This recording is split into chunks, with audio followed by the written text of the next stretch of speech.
여러분 혹시 들으셨나요? 금거북이 하나로 장관급 자리를 얻었다. 이 믿기 힘든 얘기의 주인공이 바로 지금 대한민국 국가교육위원장 자리의 주인 이배용입니다. 오늘은 이용배라는 인물에 대해 세간에 떠도는 풍문, 이른바 카더라 뉴스를 전해드리려고 합니다. 왜 제대로 확인되지 않은 카더라 뉴스를 전하려고 하는지는 영상 말미에서 말씀드리겠습니다. 특검이 김건희 여사 일가 금고를 압수수색했는데 거기서 나온 게 바로 10돈짜리 금거북이. 450만 원에서 500만 원 정도 하는 이 금거북이가 결국 장관급 자리를 바꿔줬다는 풍문이 파다합니다. 근데 여러분 여기서 말하는 자리가 어떤 자리인지 아세요? 바로 대한민국 국가교육위원장. 연봉은 무려 약 2억 3천만 원. 임기 3년 게다가 한 번은 더 연임할 수 있습니다. 그리고 근무지는 서울 한복판 정부 서울청사.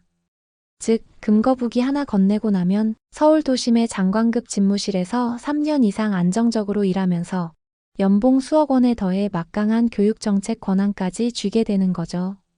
그래서 세간에선 이렇게 말합니다. 이건 그냥 선물이 아니라 자리 보증수표 아니냐? 수백만 원짜리 금거북이로 수억 원대 연봉과 권력을 얻었다면 이게 바로 남는 장사다라는 거죠.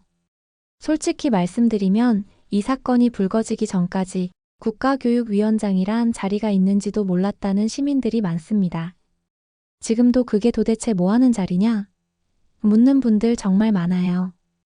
국민 세금으로 연봉 2억 넘게 받으면서 막상 대중은 존재조차 몰랐던 자리.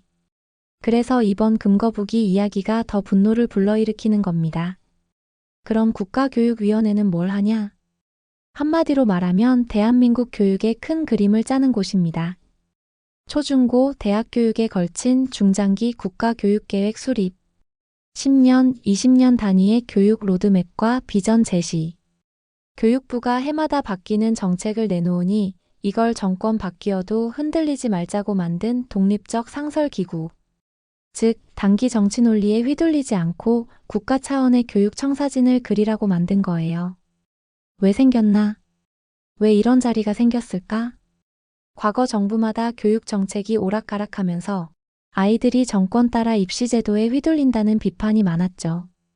그래서 2022년 문재인 정부 말기에 국가교육위원회를 신설했고 윤석열 정부 출범 직후에 초대 위원장으로 임명된 사람이 바로 이배용입니다. 그러니까 이 자리는 정권의 단기 인사 교육 정책을 넘어서는 장기 비전 기구라는 게 본래 취지였죠. 그런데 지금은 그 자리가 금거북이와 매관매직 의혹으로 국민에게 알려지게 된 겁니다. 아이러니하죠? 정권 따라 흔들리지 말라고 만든 자리인데 지금은 자리 장사 의혹으로 사람들 입에 오르내리니 말입니다. 장관급 예우를 받으면서도 국회 인사청문회 같은 검증 절차 없이 임명되는 직위가 생각보다 많습니다. 대표적으로 국가교육위원장, 국가인권위원장, 방송통신위원장, 공정거래위원장, 금융위원장 등이 있으며 그 밖에도 대통령 직속이나 독립위원회의 위원장직 다수가 이에 해당합니다. 이번 사안을 계기로 이러한 장관급 정무직들의 임명 절차 전반에 대해서도 국민적 의구심이 커지고 있는 상황입니다. 그런데 지금 물밑에서 더 크게 퍼지고 있는 이야기는 금거북이를 둘러싼 매관매직 의혹이 아닙니다. 시선이 쏠리고 있는 건 바로 이배용 위원장의 집안 배경에 관한 이야기입니다. 이배용 위원장은 1947년 1월 5일 충청북도 청주에서 태어났습니다. 해방 직후라 나라 전체가 혼란스러운 시기였죠. 그런데 그런 시절에 태어나 유년기부터 흔들림 없이 공부를 이어갈 수 있었다는 것 자체가 이미 안정된 가정 배경을 암시한다는 얘기가 나옵니다. 당시 청주에서 여자가 대학 진학은커녕 석박사 과정까지 밟는 건 상상하기 힘든 일이었습니다. 1969년 이화여대 사학과를 졸업하고 1971년 같은 대학원에서 석사학위를 받습니다. 그리고 1984년에는 서강대학교에서 한국사 전공으로 박사학위를 취득했죠. 여자가 대학원 문턱도 넘기 어려웠던 시대에 학사, 석사, 박사 과정을 모두 밟아냈다는 건 결국 그 뒤에는 탄탄한 경제력과 교육을 중시하는 집안 분위기가 있었음을 보여줍니다. 더 흥미로운 건 이 위원장이 자라난 집안이 7남매 중 넷째 딸이었다는 사실입니다. 딸 많은 집안에서 그중 셋째 딸을 끝까지 밀어줘 해외 유학 못지않은 고등교육을 시켰다는 건 보통 집안의 경제 상황으로는 결코 쉽지 않았을 겁니다. 그래서 세간에선 이런 말이 나옵니다. 이배용 위원장의 친정은 단순한 지방 집안이 아니라 일제시대 때부터 지역 내에서 영향력 있는 집안 아니었겠느냐는 거죠. 결국 1947년 청주에서 태어난 그 순간부터 이배용은 이미 평범한 길과는 다른 트랙을 밟고 있었던 겁니다. 그리고 시댁은 더 화려합니다. 바로 순응안씨 종가의 맏며느리라는 거죠. 한국 사회에서 종가라는 말은 단순한 집안이 아니라 역사적 계보와 전통 그리고 사회적 권위가 함께 따라붙는 자리입니다. 남편 안기정 씨는 한국은행에서 무려 30년 넘게 근무했습니다. 국장까지 지낸 간부 출신으로 이미 금융권 엘리트 가문이라는 걸 보여주죠. 그리고 그의 아버지, 즉 이배용 위원장의 시아버지 안명환은 더 상징적인 인물입니다. 일제강점기에는 조선은행 계산계 직원으로 일하며 식민지 금융 시스템 한가운데 있었고 해방 직후에는 곧장 조선은행 이사 자리에 올라섰습니다. 1950년 한국전쟁이 터지자 나라의 금고를 지키기 위해 한국은행 금괴를 부산으로 옮기는 대작전을 지휘했다는 미담까지 언론에 실리기도 했습니다. 이후에는 초대 은행감독원장을 지내며 금융권 전반을 감독했고 이어서 한국상업은행장으로 자리를 옮기며 금융계 최고 자리까지 올랐죠. 이런 커리어를 가진 인물이 시아버지라니 사람들이 수군거리는 것도 무리는 아닙니다. 이 정도 집안이면 권력과 돈, 인맥이 다 연결돼 있는 것 아니냐?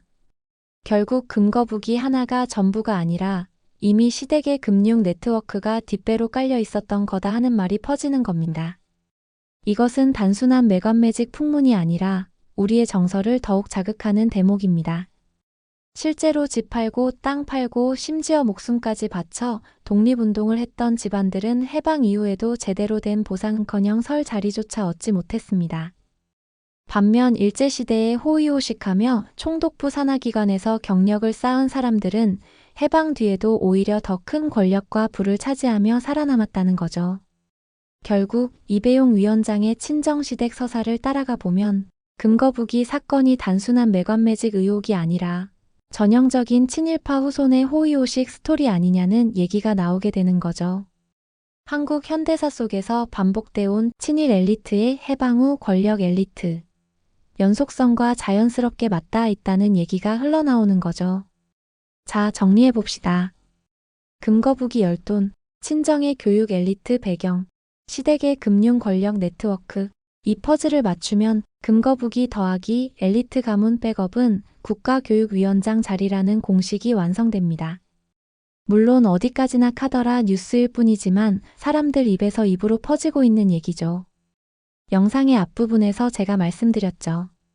왜 이렇게 확인되지 않은 카더라 뉴스를 굳이 전해야 하느냐고요. 그 이유는 단순합니다.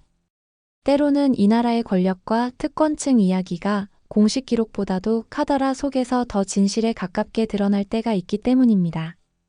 생각해 보십시오.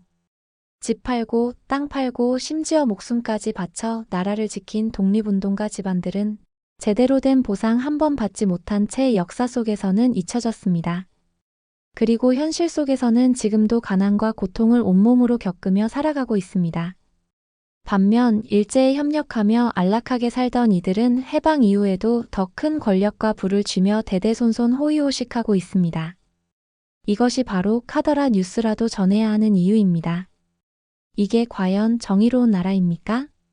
결국 우리의 아이들에게는 나라가 위기에 처하면 독립을 위해 싸우라고 가르치는 게 아니라 잘 먹고 잘 살려면 차라리 친일을 하라고 가르쳐야 하는 비극적인 현실이 아닌가요?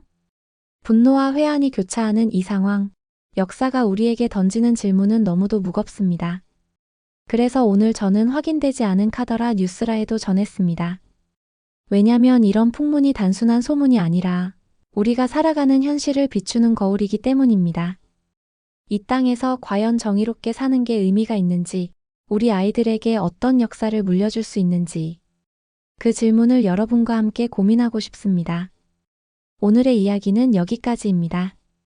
여러분의 생각은 어떠신가요? 댓글로 남겨주시면 함께 나누겠습니다. 감사합니다. 60인생 코치였습니다.